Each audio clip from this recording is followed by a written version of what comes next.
মাছের ডিমের মধ্যে কখনো ডিম দিয়ে রান্না করে দেখেছেন? আজকে এই মাছের ডিম আর এই ডিম দিয়ে একটা অসাধারণ রেসিপি শেয়ার করব। রেসিপিটা দেখতে হলে ভিডিওটা অবশ্যই শেষ পর্যন্ত দেখতে হবে। রেসিপিটা ভালো লাগলে লাইক, শেয়ার, কমেন্ট অবশ্যই করবেন। মাছের ডিমটা ভালো করে ধুয়ে পরিষ্কার করে নিয়েছি। নিয়ে এখানে 300 গ্রামের মতো মাছের ডিম আছে, তাই এখানে আমি একটা মতো ডিম দিলাম। এবার এতে দিয়ে দেবো আন্দাজ মতো লঙ্কা গুঁড়ো, হলুদ গুঁড়ো, নুন, একটু গরম মশলার গুঁড়ো। এতে আঁশটে গন্ধটা একদমই থাকবে না, মাছের ডিমের মধ্যে আঁশটে গন্ধটা থাকে। আর 2 টেবিল চামচের মতো বেসন, এটা অপশনাল, দিতেও পারেন নাও দিতে পারেন, দিলে বাইন্ডিংটা ভালো হবে। একটু লঙ্কা কুচি আর একটু পেঁয়াজ কুচি দিয়ে দিলাম। সমস্ত কিছু খুব ভালো করে এবার মেখে নেব।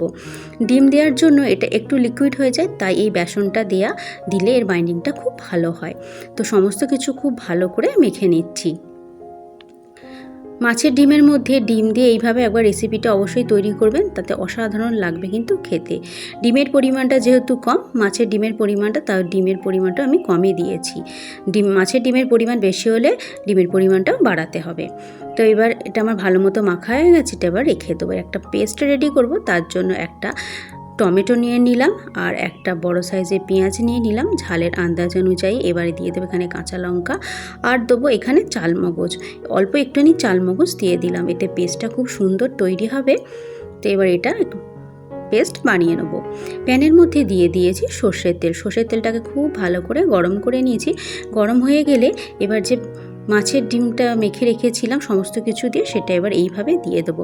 আমরা যেভাবে ডিম ভাজি সেইভাবে এটাকে এবার ভেজে নেব। এতে কাজটা খুব তাড়াতাড়িও হবে, সময়টাও কম লাগবে। একটা একটা করে ভাজতে গেলে সময়টা অনেকটা বেশি লাগবে। তো আমরা যেভাবে ডিম ভাজি তার মতো এটাকে এবার দিয়ে দিলাম। একটু চারদিকটা স্প্রেড করে দিচ্ছি, যে চারদিকটা যাতে সমান হয়ে যায়। এবার এইভাবে রেখে দেবো লো ফ্লেমে। রেখে দিলে নিচের দিকটা একদম হয়ে যাবে। লো ফ্লেমে রেখে দিয়েছিলাম, নিচের দিকটা কিন্তু হয়ে গেছে। এবার উল্টে দেবো অপর দিকটা হওয়ার জন্য। তো তার জন্য এইভাবে করে কেটে নিচ্ছি, এতে উল্টাতে সুবিধা হবে আর নিচের দিকটা খুব ভালো মতো হয়েও যাবে। এবার এটাকে কাটা হয়ে গেছে, এবার এইভাবে উল্টে দিচ্ছি যাতে নিচের দিকটা খুব ভালোভাবে হয়ে যায়। গ্যাসের ফ্লেমটা লো করে রেখে নিচের দিকটা ভেজে নেব। নিচের থেকে কিছুটা আরেকটু সর্ষের তেল দিয়ে দেবো। আর একটু সর্ষের তেল দিয়ে দিলাম ভালো করে ভাজার জন্য। ভালো করে ভাজা হয়ে গেলে এবার এগুলোকে এইভাবে পিস পিস করে কেটে নেব, তাতে রান্না করতে সুবিধা হবে। আর এইভাবে ভেজে খেতেও কিন্তু খুব সুন্দর লাগে। গরম গরম এরকম ডিম ভাজা, মাছের ডিম ভাজাও খেতে খুব ভালো লাগে। তো মাছের ডিমগুলো সব ভাজা হয়ে গেছে, এবার একটা জায়গায় এটাকে তুলে নিচ্ছি। তোলা হয়ে গেলে এতে আরেকটু কিছুটা সর্ষের তেল দিয়ে দেবো। সর্ষের তেল দিলে, সর্ষের তেলটা গরম হয়ে গেলে এতে দিয়ে দেবো ফোড়ন। ফোড়নে দিচ্ছি আমি 2টো ছোটো এলাচ আর কয়েকটা লবঙ্গ এখানে আমি দিয়ে দিচ্ছি। আর যে পেস্টটা আমি রেডি করেছিলাম সেই পেস্টটা এবার দিয়ে দেবো। পেস্টটা দিয়ে দিলাম। এবার আন্দাজ মতো দিয়ে দেবো এখানে কাশ্মীরি লঙ্কার গুঁড়ো, যেহেতু কাঁচা লঙ্কা দিয়েছি আর ঝাল দিলাম না। দিয়ে এবার দিয়ে দেবো হলুদ গুঁড়ো, জিরে গুঁড়ো, আর দেবো আদা রসুনের পেস্ট 1 টেবিল চামচের মতো। দিয়ে খুব ভালো করে মশলাটাকে কষিয়ে নেব। মশলাটাকে খুব ভালো করে কষাবো যতক্ষণ না মশলার মধ্যে একটা সুন্দর রং চলে আসছে। তো মশলার মধ্যে একটা সুন্দর কিন্তু রং চলে এসছে, মানে মশলাটা ভালো মতো কষানো হয়ে গেছে।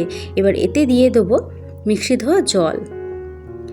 মিক্সি ধোয়া জল দিয়ে দিলাম কিছুটা পরিমাণে। মিক্সি ধোয়া জল দিয়ে আন্দাজ মতো একটু নুন দিয়ে দেবো। দিয়ে এবার ঝোলটাকে খুব ভালো করে ফুটতে দেবো। এই ঝোলটা যখন ফুটে উঠবে তখন এই মাছের ডিমগুলো যেগুলো ভেজে রেখেছিলাম সেগুলো দিয়ে দেবো। দিয়ে ফুটিয়ে নেবো আরও 10 মিনিটের জন্য।